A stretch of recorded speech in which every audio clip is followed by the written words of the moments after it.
Hello, thank you once again for joining me to talk all things vertical drama. A year ago, we ran the first Vertical Drama Love Fan Awards, and they are now running again. So, to celebrate, I thought it would be worth catching up with some of the winners from first time around and just hear a little bit about how their year has gone since then. So, I would now like to introduce to you a very well known face who was the proud winner of Best Actress in Drama, and that is the wonderful Mariah Moss. Mariah, over to Well, you. thank you so much for having me back. I always love catching up with you. So, my first question is when the award nominations came out, were you surprised out of all the characters you played in 2024 that Crush on the Unwanted Princess, that character was the one that people went for and was the one you were nominated for? I absolutely loved that character. I think it was one of my favorite roles that I played that year, but I had no idea that so many people had seen it. It just wasn't Divorced Billionaire Heiress, and it wasn't the other werewolf one that everybody had seen. So I was really surprised and pleasantly so. I was really happy that people had seen that performance. And then, do you remember where you were when you found out that you won? I think I was back in New York, and I think my mom was in town, which was lovely. And it was just such a lovely shock. It had been such an uncertain year, and we'd all jumped into a new medium, and there was this massive leap of faith. So to be recognized for that was incredibly validating and just made me take so many more risks this year. In leaping into what we did in 2024, I think so many of us had no idea what this was going to turn into, whether or not it would be good for our careers. But to be recognized for one that I was proud of and one that we had put a lot of work into really validated the medium that we've all been working on and the potential of this medium. And I think that that led to making 2025 even better. And we are listening. We hear what you all want. We hear what the fans are saying. And not only did you validate me and give me that hope and that drive that I brought into 2025, but you have all given that to all of us. And so I don't know, this year has been incredible. It's been really, really iconic, and so many amazing things have happened in this medium. And I do think it's because the fans are talking about what they love, about what they don't love.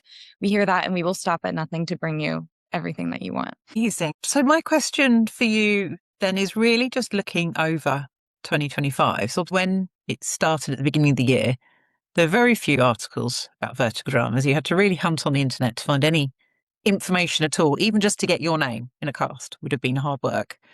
Right. And then, obviously, by the end of the year, it's like there are articles every single day. Did you expect how quickly it exploded? And what's that been like from your perspective as someone at the center of the industry? Absolutely not. I think that the tone of it has completely shifted because that first year it was also so close knit. It was a really small community within the vertical world and then also within the fans. And then this year it has just permeated into everything. Everybody that I speak to from high school, from across the world, from my relatives in Holland, they're calling me saying, I've seen this and I paid for it and I watched the entire thing. And oh, I saw that one that you did. And I saw that one that I actually know who your friend is that you're talking about because I watched them too. And so many of my community outside of Vertical is also starting to get into them. I'm seeing online that friends that I acted with in other capacities, because so many of us actors come from like training backgrounds, and some of the most talented actors I know are getting into verticals. And so it's been incredible. And I think that that has expanded also the quality. You're seeing incredible directors get into the space, really fantastic scripts.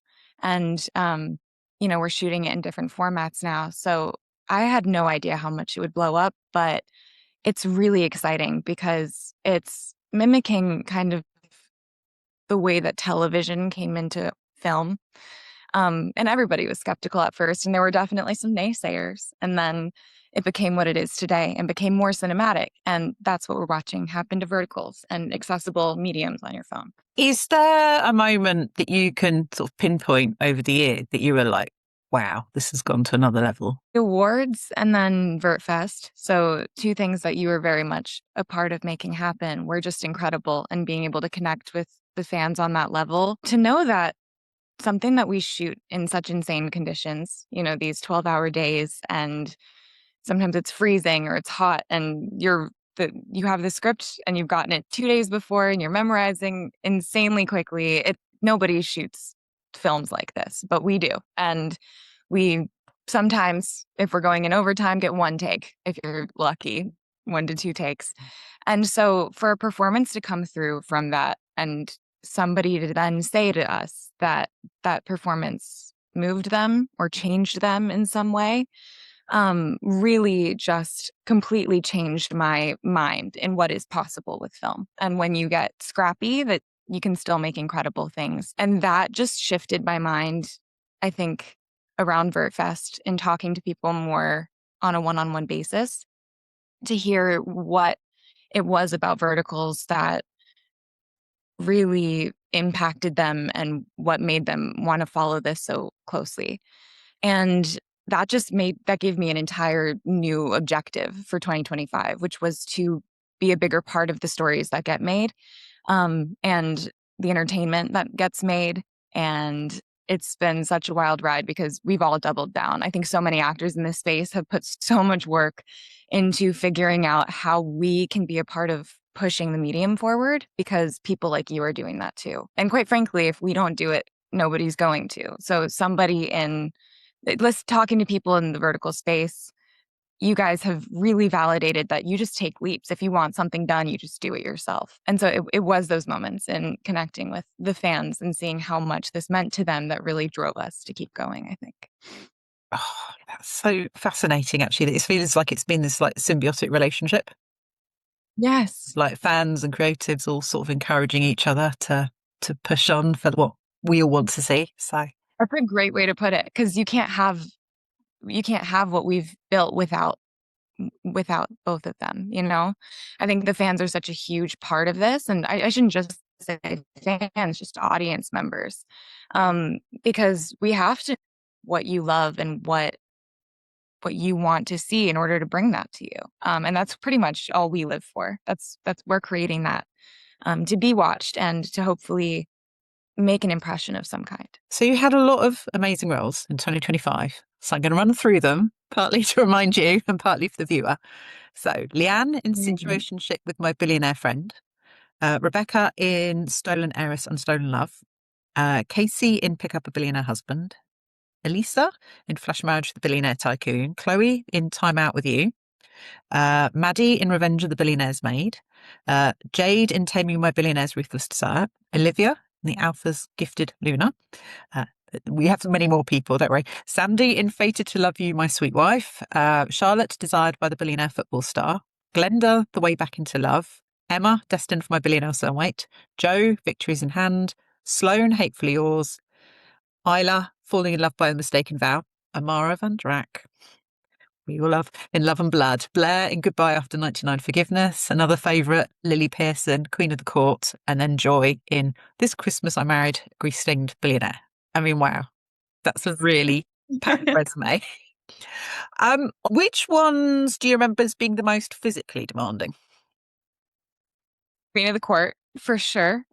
Those were really hot shoot days, and they were all outside, and I think we had 5 full days of tennis exteriors, and just truly playing tennis for a lot of it. But I was having a blast. I think that was one of the most fun shoots I've ever been on, because I would love to do more physically demanding roles like that.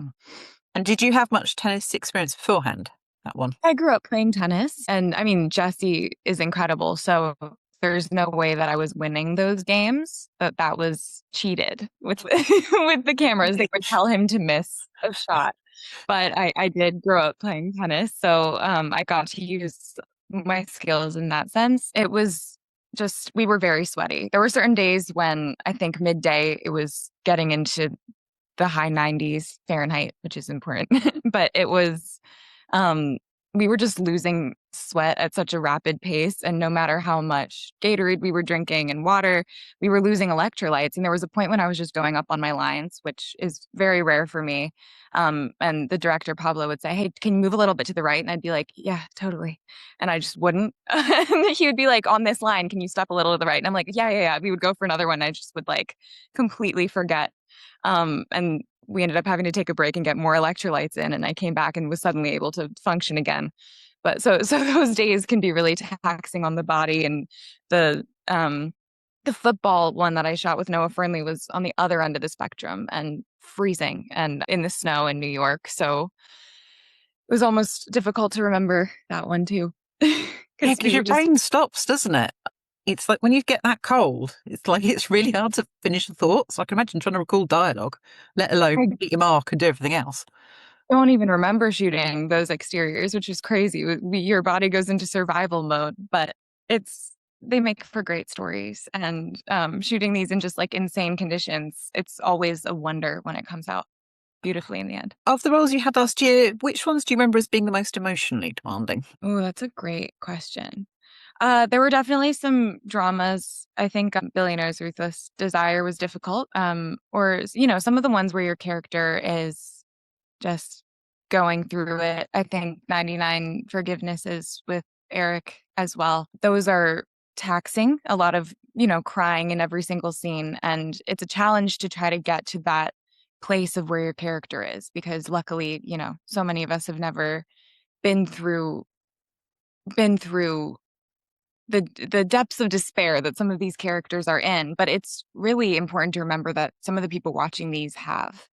And there are reasons that these stories are getting made. And of course, it's fun to do the fun rom com, but in those moments, you find a lot of empathy for the character that you've created. And I think that that expands you as a human being. And so I am grateful for some of those more challenging shoots where you go home just emotionally exhausted. You've been sort of dragging the tears up from your own experiences, but also just really trying to experience what that character is going through, because your character deserves that, whatever character you're building. Um, and I think it's such a gift and such a reminder of your humanity when you have to force yourself to go through the full breadth of your emotion in a day. And then you mentioned the rom-coms. Do you remember a role or cassette where you laughed the most? I think Hatefully Yours, or yeah, I think either Situationship or Hatefully Yours. Um, Those were just incredible shoots. I think they really let us play, which was important on those sets. And I think Hatefully Yours, especially, there was a lot of improvisation, which is rare in a vertical. They would sort of give us an outline for a scene sometimes and just say, go for it. And Leif and I really would go at it. And Molly and I even had just like great chemistry and playing off of each other. It was fun to just sit there and watch Leif and Molly in their scenes too. That was just such a blast. And Summertime in Turkey is gorgeous. And I loved being trusted as an actor. I think in verticals we don't often have, the flexibility to be able to play as much as we did on that set, because we're shooting so quickly and they just need what's on the page to edit. But it was incredible to play, and some really funny moments came out of getting to do a different take every single scene. And how many times did you end up going to Turkey last year? I feel like you were there quite a few times. Last year, yeah, 3 times. I guess Situationship came out in January, but I went there in 2024 for Mm. the first time. But yes, I love that team. I love Drama Pops and Palm. So anytime they ask me to go, I hop on that 16-hour flight. And I just love it there. And they're so professional and on top of their game. And you can really see it in the quality of what comes out. Next question. These are character ones, okay? So this is, I'm going to ask you a question and you have to answer with one of your characters, okay? But once you've chosen them, there can't be an answer for another question. Okay. Okay. So, are you up for this? Yeah. Okay, right. Okay, out of the characters you played last year, who do you think would last longest and do best if they were stranded on a desert island?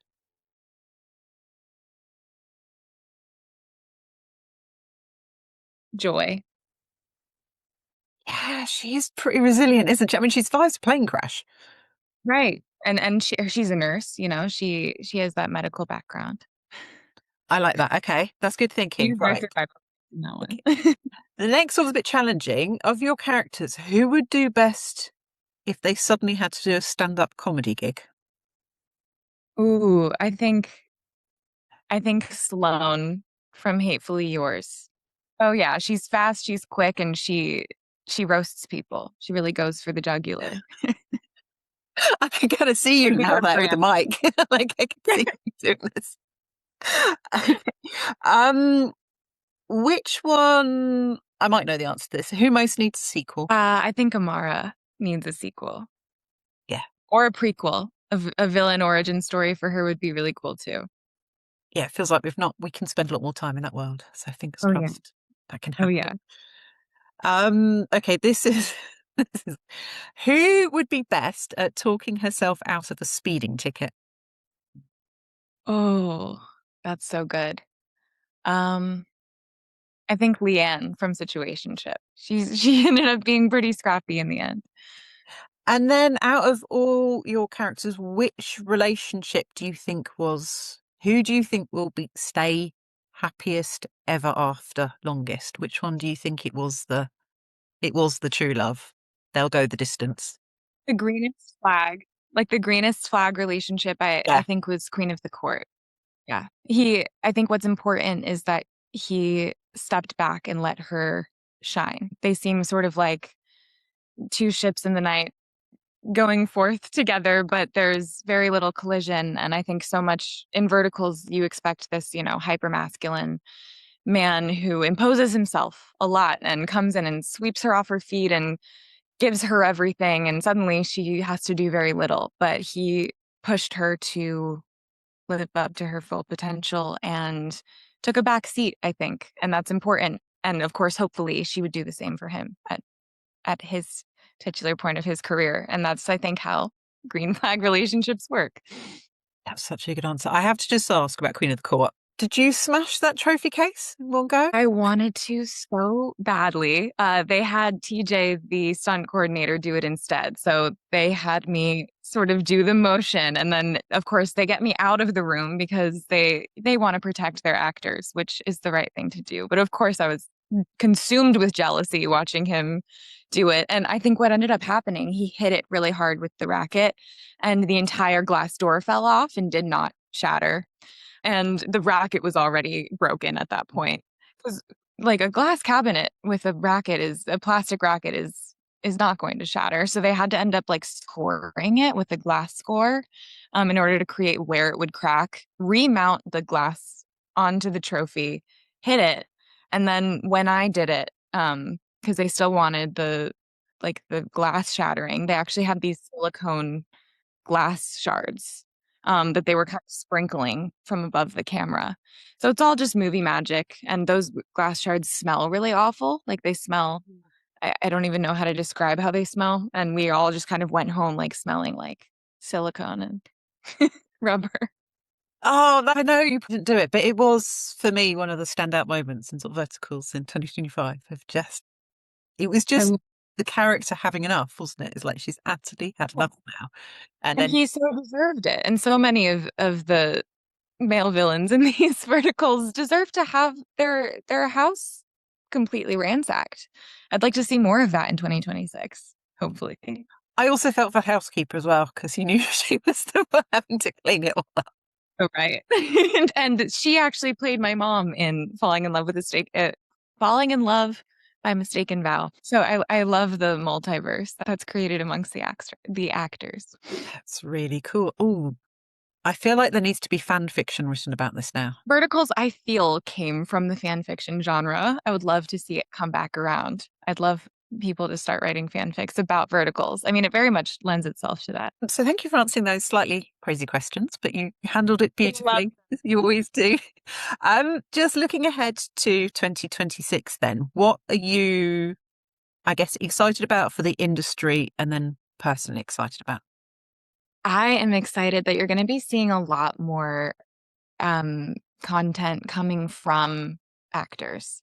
the actor, writer, producer, multi-hyphenates. And I'm not just talking about myself, although I'm very excited about some original projects coming out in 2026.